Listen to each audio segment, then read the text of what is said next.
یا بعبارت دیگر اسلام نام ہے، اسلام کی بنیاد ہے لا الہ الا اللہ۔ لا الہ الا اللہ کا واضح درس یہ ہے کہ اس وقت تک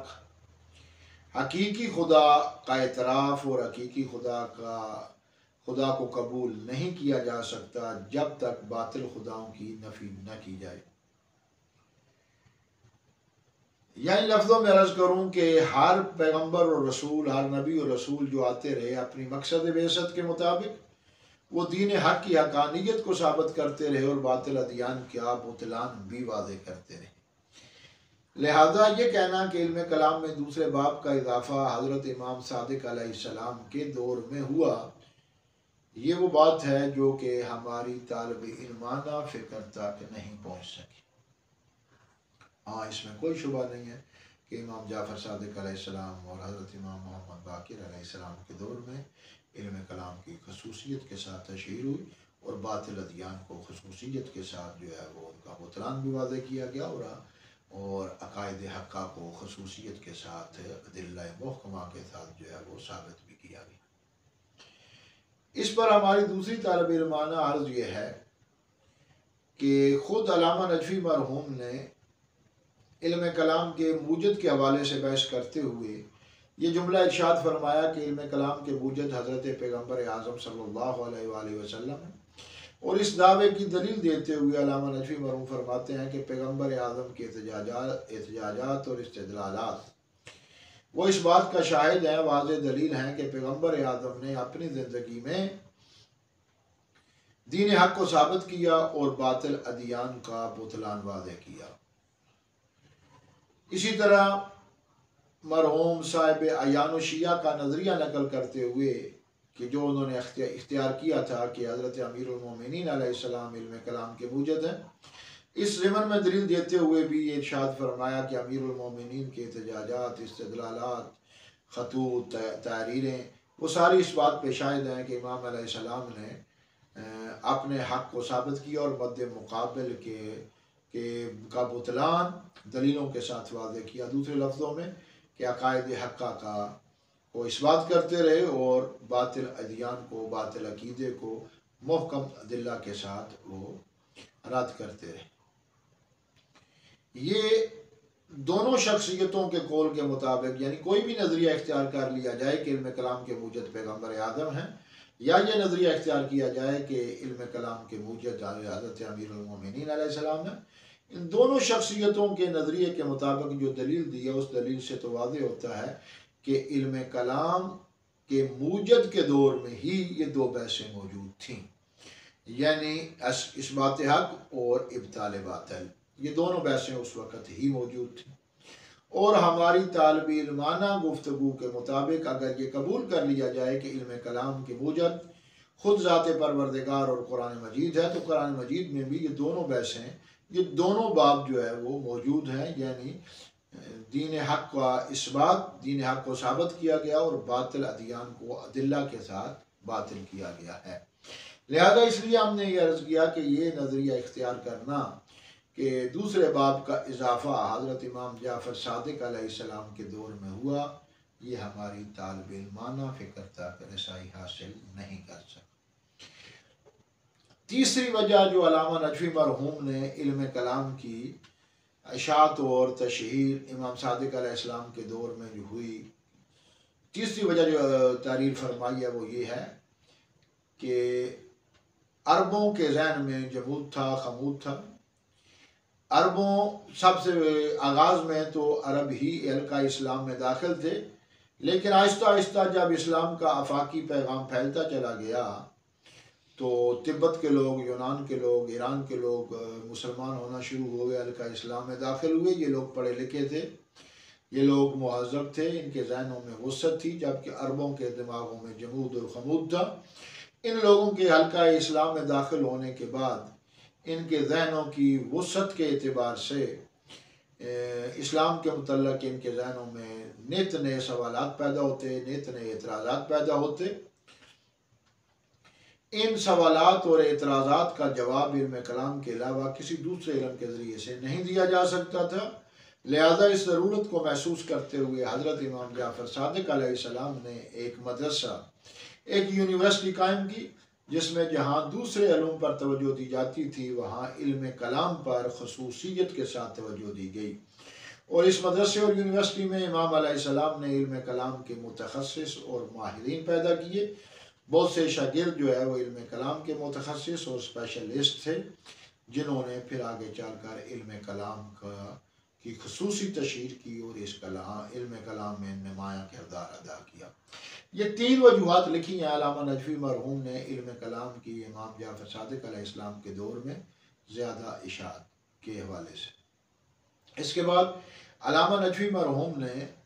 بعض علماء کے تعارف کے عنوان سے باب قائم کیا ہے، اور اس باب میں علامہ نجفی مرحوم نے علم کلام کی میں خدمات انجام دینے والے بزرگان کا، علماء کا تذکرہ کیا ہے۔ اگرچہ یہ تذکرہ تفصیل کے ساتھ نہیں، اجمالی تذکرہ ہے، لیکن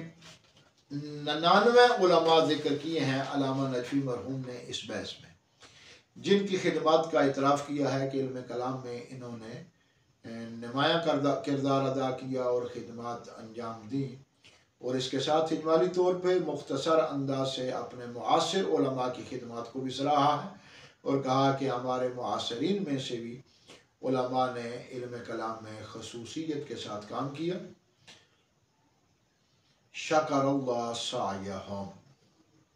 اگر ہم اس باب میں ان علماء کی سیرت، کردار اور ان کی زحمتوں، ان کی محنتوں پر گفتگو کرنا شروع کر دیں تو شاید سالہ سال جو ہے وہ اسی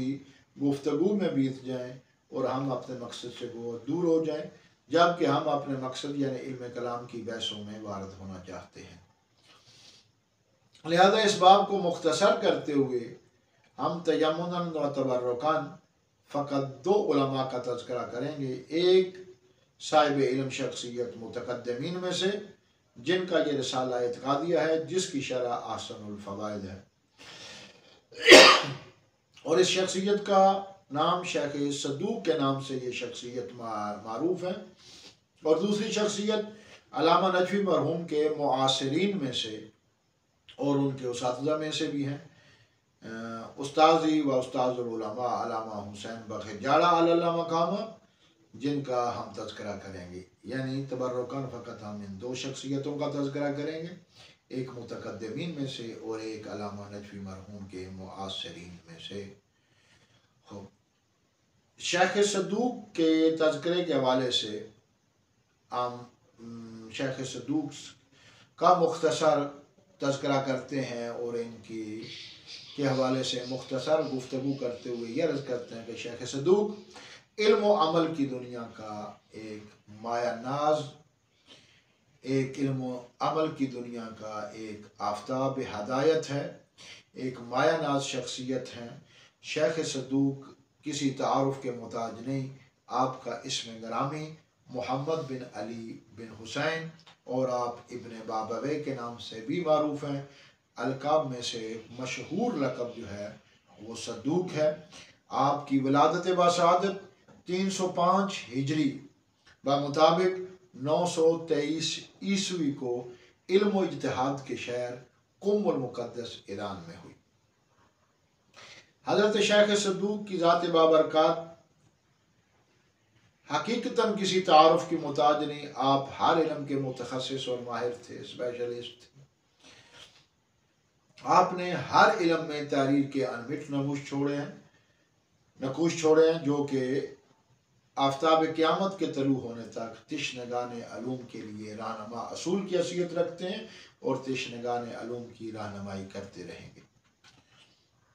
علم حدیث ہو یا علم رجال، علم فقہ ہو یا علم تفسیر، علم قرآن ہو یا علم طب و حکمت، علم منطق و اصول ہو یا علم اخلاق، ہر علم میں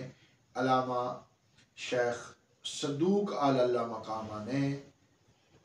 تحریر کے انمٹ نقوش چھوڑے ہیں۔ علماء نے لکھا ہے کہ شیخ صدوق علیہ الرحمہ نے تقریباً 300 کتابیں لکھی، لیکن افسوس کے ساتھ ان کی بہت ساری کتابیں حوادث زمانہ کی وجہ سے آج ہماری دسترس میں موجود نہیں ہیں، آج ہمارے پاس نہیں ہیں۔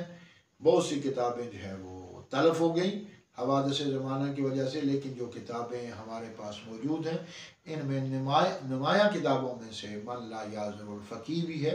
من لا یعذر الفقیہ وہ کتاب ہے جو کہ مذہب تشیع، مذہب جعفریہ کی 4 بنیادی حدیث کی کتابوں میں سے ایک کتاب ہے۔ من لا یعذر الفقیہ یہ شیخ صدوق علیہ رحمہ کی تالیف ہے۔ جانتے ہیں آپ کہ 4 بنیادی کتابیں ہیں مذہب تشیع کی، مذہب جعفریہ کی، اصول کافی، استبصار، تہذیب اور من لا یعذر الفقیہ۔ ان 4 کتابوں میں پہلے کتاب یعنی اصول کافی کے مؤلف علامہ کلینی ہیں، اور من لا یعذر الفقیہ کے مؤلف شیخ صدوق علیہ رحمہ ہیں، اور دوسری 2 کتابیں شیخ طوسی علیہ رحمہ کی ہیں، استبصار اور تہذیب۔ یہ 4 بزرگ ہیں، 3 کتابیں ہیں، تینوں کا نام جو ہے وہ محمد ہے، اس لیے جب ان کا اجتماعی تذکرہ کیا جانا ہو تو کہا جاتا ہے محمدون ثلاث، یعنی 3 محمد، جنہوں نے مذہب تشیع اور مذہب جعفریہ کی 4 بنیادی کتابیں تحریر فرمائیں۔ بہرحال مقصد یہ عرض کرنا تھا کہ ان میں سے ایک کتاب مذہب تشیع کی جو بنیاد ہے 4 بنیادی کتابوں میں سے ایک کتاب شیخ صدوق علیہ رحمہ کی ہے۔ باقی کتابوں میں جو کتابیں نمایاں اور آج ہمارے پاس موجود ہیں، من لا یعذر الفقیہ کے علاوہ رسالہ اعتقادیہ ہے، معنی الاخبار ہے، علل الشرائع ہے، امالی شیخ صدوق ہے، اکمال الدین و اتمام النعمہ ہے، ثواب الاعمال ہے، عقاب الاعمال ہے۔ ثواب الاعمال اور عقاب الاعمال کے علاوہ اور کتابیں بھی بہرحال ہیں۔ بہرحال یہ کتابیں جو ہے وہ نمایاں حیثیت رکھتی ہیں۔ آپ کی فضیلت کے باب میں فقط اتنا جملہ کافی ہے کہ شیخ صدوق اس شخصیت کا نام ہے جو حضرت امام زمان علیہ السلام کی بشارت اور دعا کا نتیجہ ہے، اور آپ کی شخصیت کا تعارف اس سے بڑا کیا کروایا جائے کہ شیخ صدوق اس شخصیت کا نام ہے جس کے شاگردوں میں شیخ مفید علیہ رحمہ اور علم الہدا سید مرتضیٰ جیسی شخصیات شامل ہیں۔ شیخ صدوق کا رسالہ اعتقادیہ جس کی یہ شرح حسن الفوائد ہے، اس کے متعلق علماء نے کیا فرمایا ہے، انشاءاللہ